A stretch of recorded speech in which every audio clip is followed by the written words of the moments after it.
Hi friends, welcome back to on YouTube channel R N educational academy. Friends, मैं आपकी दोस्त सरिता पांडे आप सभी का स्वागत करती हूँ। जैसा कि आप जानते हैं कि हम तैयारी कर रहे हैं सी टेट की। तो सी टेट में दोस्तों, जब तक हमारा एग्ज़ाम नहीं आ जाता तब तक जब तक एग्ज़ाम नहीं आ जाता तब तक हमें अपनी प्रैक्टिस जारी रखनी है। तो so friends, start now your practice. तो चलिए प्रैक्टिस स्टार्ट करते हैं। 10 क्वेश्चन हमने पिछले वीडियो में देखा था। अब 11वें क्वेश्चन से हम फिर आगे देखेंगे। और दोस्तों, अगर आपका कॉन्सेप्ट क्लियर नहीं है, जो फ्रेंड्स हमारे फर्स्ट विजिटर हैं या पहली बार देख रहे हैं, उनके लिए मैं बता दूं कि आप जाएंगे C TET by Sarita Pandey अगर आप सर्च करेंगे या फिर R N educational academy search करेंगे तो साइकोलॉजी की प्लेलिस्ट में जाइएगा। आपको सफिशियंट वीडियो मिल जाएंगे जहाँ से कि आपका कॉन्सेप्ट तैयार हो जाएगा। और वैसे भी अगर आपको कॉन्सेप्चुअल क्लास चाहिए तो कमेंट कीजिएगा, हम आपको फिर से चाइल्ड डेवलपमेंट पर, कॉग्निटिव डेवलपमेंट पर कॉन्सेप्चुअल क्लास करा देंगे। सो फ्रेंड्स, जैसा भी होगा प्लीज़ कमेंट कीजिएगा। और कमेंट करने के लिए आपको करना होगा, हमारा चैनल सब्सक्राइब कीजिएगा और बेल आइकन को प्रेस कर दीजिएगा, जिससे कि आपको हमारे नोटिफिकेशन वीडियोस मिलते रहेंगे। सो फ्रेंड्स, स्टार्ट करते हैं। पहला क्वेश्चन है आपका यहाँ पे, आई मीन 11th क्वेश्चन है। निम्नलिखित में से किस अवस्था में बच्चे अपने समवयस्क समूह के सक्रिय सदस्य हो जाते हैं? दोस्तों देखिए, यहाँ पर बात किया गया समवयस्क समूह के सक्रिय सदस्य हो जाते हैं। किशोरावस्था, प्रौढ़ावस्था, पूर्व बाल्यावस्था और बाल्यावस्था। तो दोस्तों यहाँ पर देखिए आपका राइट आंसर हो जाएगा किशोरावस्था। क्यों किशोरावस्था? देखिए, समवयस्क समूह यहाँ दिया गया है, समवयस्क समूह के सक्रिय सदस्य होना। समवयस्क समूह का मतलब है कि अपने एज ग्रुप में और सक्रिय सदस्य हो जाना, बहुत ही एक्टिव हो जाना, मतलब दोस्ती को, फ्रेंडशिप को बहुत ही ज़्यादा इंपॉर्टेंस देना। तो ये कब होता है? ये आप समझ सकते हो कि दोस्तों ये जो चीज़ है ये किशोरावस्था में ही आती है। जब आप किशोरावस्था में आते हैं तो आप अपनी दोस्ती को बहुत ही ज़्यादा इंपॉर्टेंस देते हैं, दोस्ती के लिए कुछ भी कर गुजरते हैं, कर सकने का जज्बा रखते हैं। दोस्त सबसे मतलब सबसे बेस्ट होता है आपके लिए, क्योंकि आप अपने दिल की बातें शेयर कर सकते हो और करते भी हो। तो असमवयस्क समूह का सक्रिय सदस्य, दोस्ती करना, दोस्त बनाना और उसके लिए कुछ भी करने का एक जुनून रखना, ये सब होता है कब? किशोरावस्था में होता है। सो योर आंसर हो जाएगा फ्रेंड्स, आपका फर्स्ट ऑप्शन हो जाएगा किशोरावस्था। और पूर्व बाल्यावस्था और बाल्यावस्था यहाँ पर दिया गया है। तो देखिए, पूर्व बाल्यावस्था की बात अगर करें तो 3 से 6 वर्ष है, 3 to 6। एंड बाल्यावस्था की बात करें तो 2 से 7 वर्ष होता है। ठीक है। किशोरावस्था 11 से 18 वर्ष। ओके। तो चलेंगे आगे और देखेंगे नेक्स्ट क्वेश्चन। विकास कभी न समाप्त होने वाली प्रक्रिया है, यह विचार किससे संबंधित है? दोस्तों ये जो वर्ड है, देखिए क्वेश्चन अपने आप में, क्वेश्चंस को आप 2 बार जरूर पढ़िएगा और क्वेश्चन अपने आप में ही अपना आंसर लिए हुए होती है, बस हमें जरूरत होती है प्रैक्टिस करने की और उन बातों को समझने की। देखिए, विकास कभी ना समाप्त होने वाली प्रक्रिया का मतलब क्या? कभी न समाप्त होने वाली प्रक्रिया का मतलब है निरंतर लगातार चलते रहने वाली प्रक्रिया, जीवन पर्यंत चलने वाली प्रक्रिया।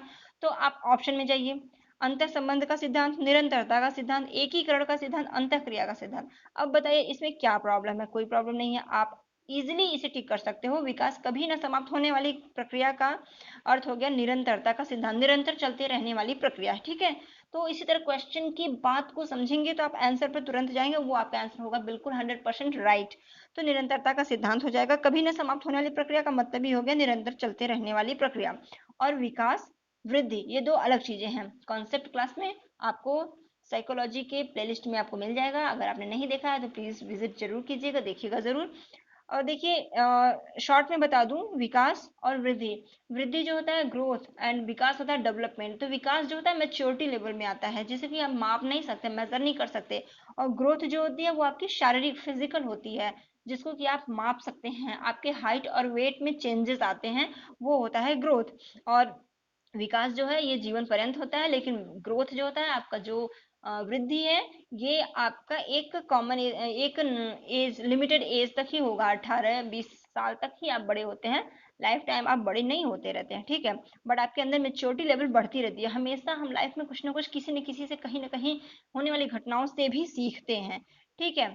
तो यहाँ पे ये हुआ आपका आंसर। एंड 13 क्वेश्चन देखेंगे, निम्न में से कौन सा बुद्धिमान बच्चे का लक्षण नहीं है? क्वेश्चन की फॉर्म नेगेटिव है दोस्तों, तो मैं एक बात आपको जरूर बताना चाहूंगी कि नहीं है अगर, तो क्वेश्चन तो देखिए इजी ही होगा, बट आप उसको इतना ज्यादा आप वो हो जाएंगे कि बहुत सिंपल क्वेश्चन आया है और तुरंत ध्यान से पढ़ेंगे भी नहीं और टिक कर देंगे और वो इजी सा क्वेश्चन आपका गलत हो जाएगा।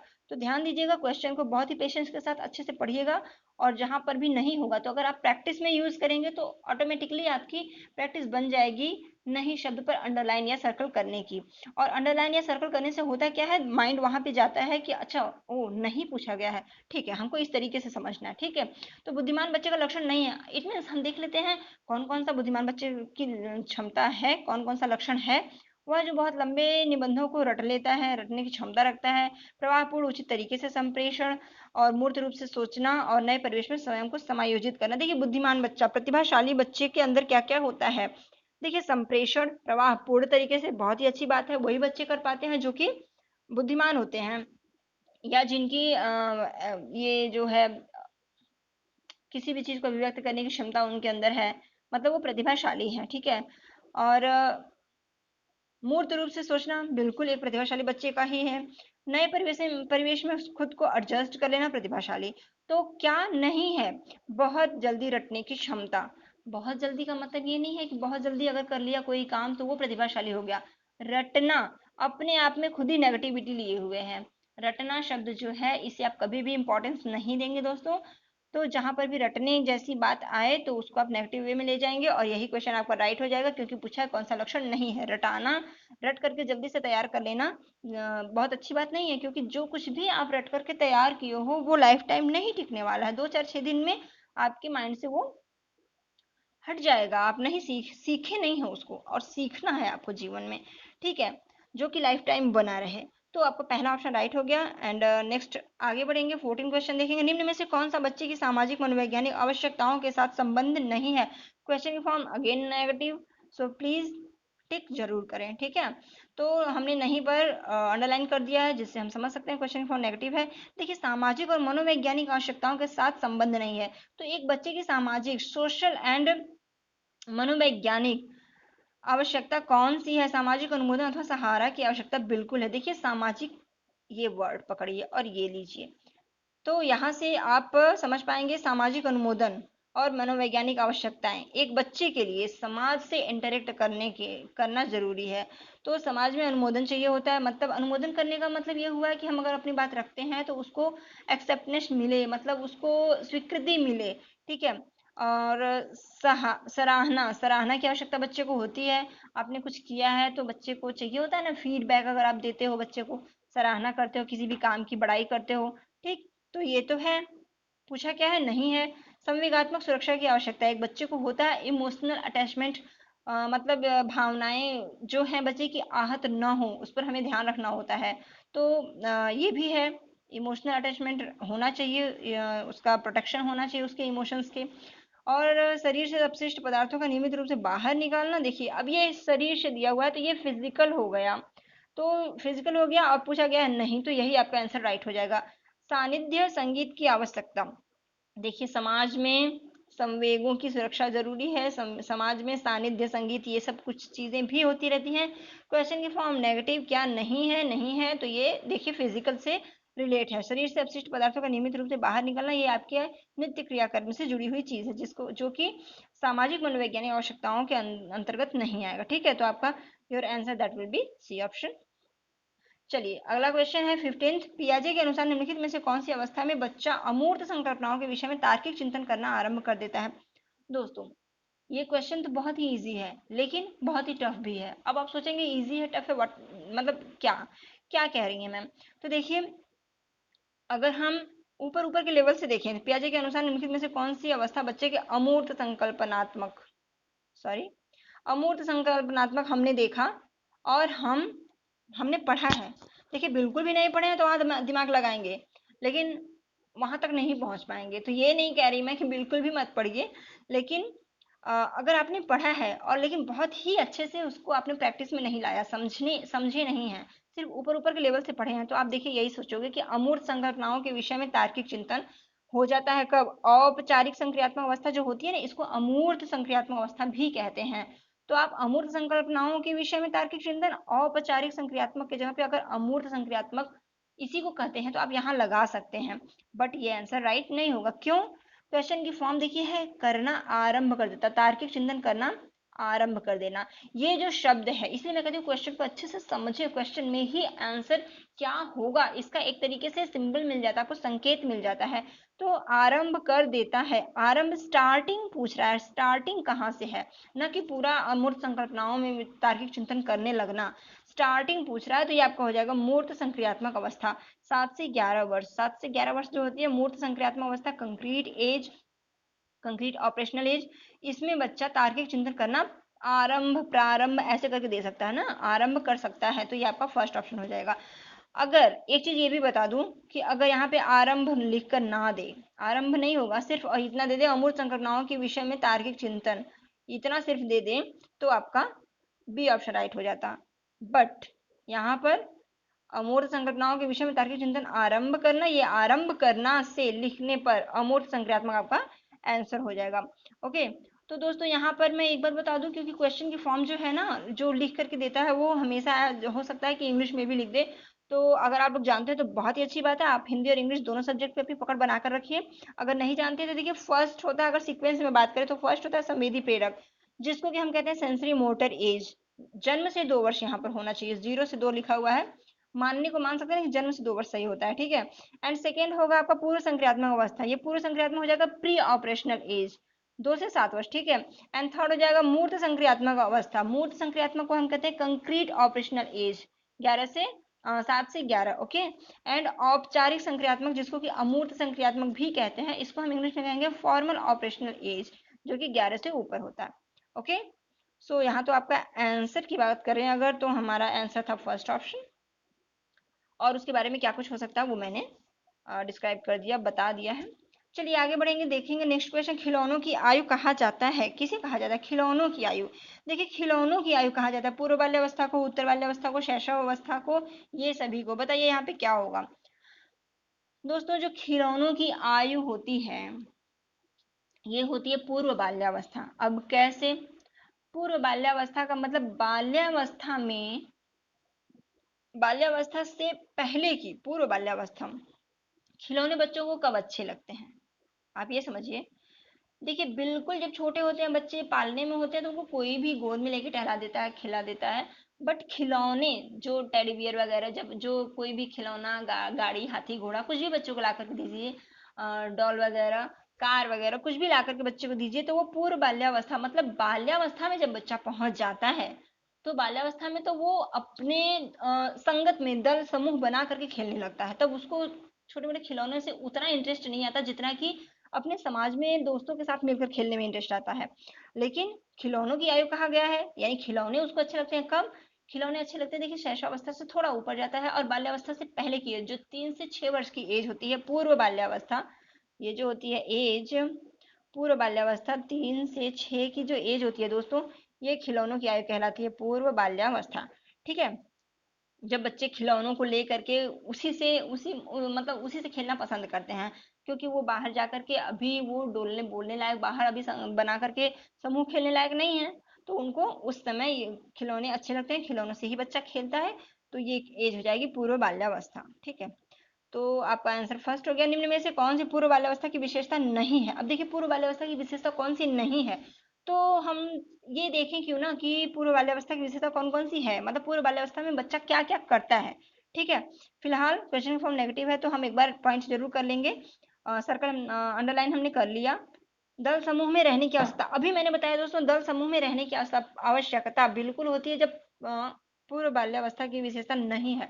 हाँ देखिए, पूर्व बाल्यावस्था, दल समूह में रहने की अवस्था, मतलब जैसे बच्चा बाल्यावस्था से पहले, बाल्यावस्था में जब आ गया, तब क्या करता है बच्चा, बाल्यावस्था में जब आ गया तो बच्चा मतलब थोड़ा सा बाहर निकलने लगता है, दल समूह में रहने की अवस्था उसकी होती है, दल बनाने लगता है, समूह बनाकर खेलना अच्छा लगता है, अनुकरण करने की अवस्था। देखिए कुछ भी घर में कोई भी करते रहता है तो जस्ट देख करके वैसा ही रिपीट करना, वैसा ही दोहराना, वैसा ही नकल करना होता है ना बच्चों में, तो ये भी है।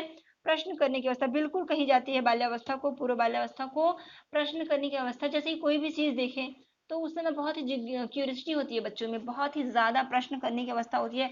ये क्या है, क्यों है, कैसे है, क्या क्यों कैसे की अवस्था भी इसको कहते हैं। तो प्रश्न करने की अवस्था भी है, दल समूह में रहने की अवस्था भी है, अनुकरण करने की अवस्था भी है। आंसर आपका हो जाएगा कौन सा, पूर्व बाल्यावस्था की अवस्था नहीं है, खेलने की अवस्था। अब देखिए दोस्तों, खेलने की अवस्था यहाँ पे इसलिए हो जाएगा क्योंकि बच्चा कब खेलता है, बिल्कुल जब वो शैशवावस्था में होता है, उसको खिलौने थमा दीजिए तब वो खेलता है खिलौनों से, मतलब स्वयं में खेलता है। लेकिन जब उससे थोड़ा ऊपर आता है, 3 से 6 वर्ष की अवस्था में आता है, तो बच्चा खुद से खेलने में इंटरेस्ट नहीं रखता, बल्कि दल समूह बना करके, प्रश्न करके, किसी भी चीज के बारे में जानने की इच्छा, तर्क करता है, क्या है कैसे है, ठीक है, अनुकरण करता है किसी का देख करके, मतलब सीखने की एक एज स्टार्ट हो जाती है, प्रश्न करता है, जानने लगता है, क्यूरियोसिटी स्टार्ट हो जाती है। दल समूह मतलब बाहर के बच्चों के साथ मिलजुल कर ज्यादा खेलना अच्छा लगता है। तो नहीं पूछा गया कौन सा नहीं है, तो खेलने की अवस्था नहीं है, ठीक है। आगे बढ़ेंगे, उत्तर बाल्यावस्था में बालक भौतिक वस्तुओं के किस आवश्यक तत्वों में परिवर्तन समझने लगता है। देखिए, उत्तर बाल्यावस्था की बात कही गई। देखिए, बाल्यावस्था 2 से 7 वर्ष, पूर्व बाल्यावस्था और उत्तर बाल्यावस्था, देखिए ये रहा बाल्यावस्था। बाल्यावस्था में ही एक आ जाएगा पूर्व बाल्यावस्था, एक हो जाएगा उत्तर बाल्यावस्था।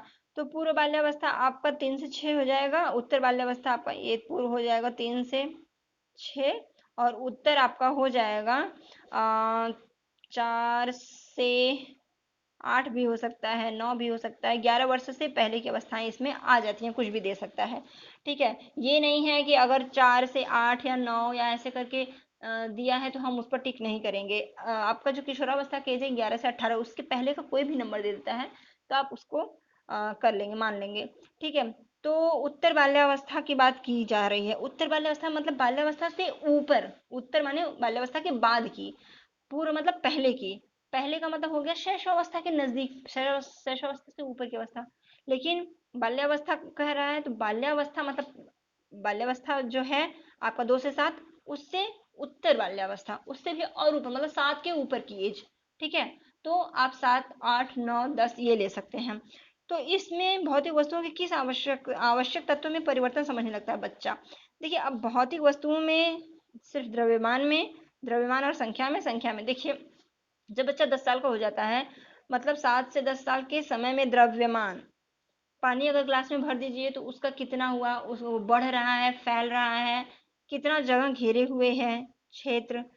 संख्या, कोई भी चीज है, ढेर सारा अगर है तो मतलब 1 दर्जन आम है, इस 1 दर्जन आम में ये कितने हैं, 12 है, 1 दर्जन केला में 12 है, 1 किलो में कितना चढ़ होगा, तो इतना होगा। मतलब संख्या, न्यूमेरिकल्स भी बच्चा समझने लगता है, द्रव्यमान भी समझने लगता है, और आपका क्षेत्र भी समझने लगता है। तो ये आपका राइट आंसर हो जाएगा। Your answer that will B D option, द्रव्यमान, संख्या एंड क्षेत्र। ओके, आगे देखेंगे, विकास का अर्थ है। विकास का क्या अर्थ है दोस्तों, विकास और वृद्धि के बारे में मैंने बताया। और परिवर्तनों की उत्तरोत्तर श्रृंखला, अभिप्रेरणा के फलस्वरूप होने वाले परिवर्तनों की उत्तरोत्तर श्रृंखला, अभिप्रेरणा अनुभव के फलस्वरूप। देखिए, अगर आप यहाँ पे देखेंगे तो कहेंगे कि परिवर्तनों की उत्तरोत्तर श्रृंखला हर जगह है, परिवर्तनों की उत्तरोत्तर श्रृंखला हर जगह है।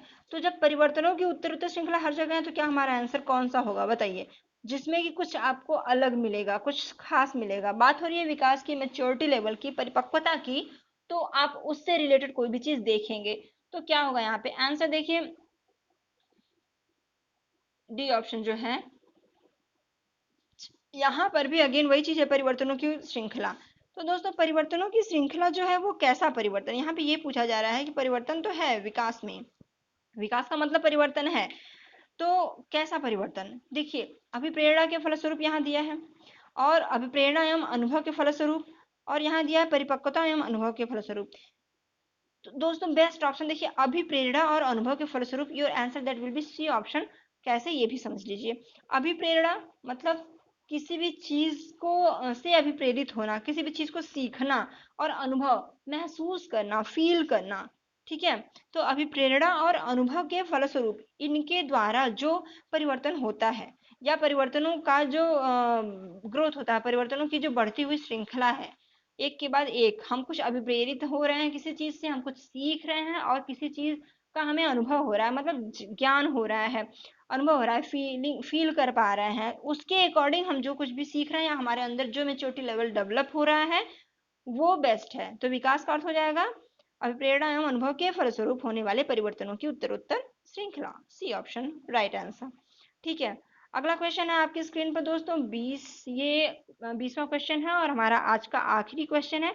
चलिए देखते हैं, विकास के संदर्भ में निम्न में से कौन सा कथन सत्य नहीं है। क्वेश्चन की फॉर्म अगेन नेगेटिव। तो दोस्तों आप हमारे साथ प्रैक्टिस करते रहेंगे, बने रहेंगे, तो आपकी प्रैक्टिस हो जाएगी, क्वेश्चन के फॉर्म को समझने की भी प्रैक्टिस हो जाएगी।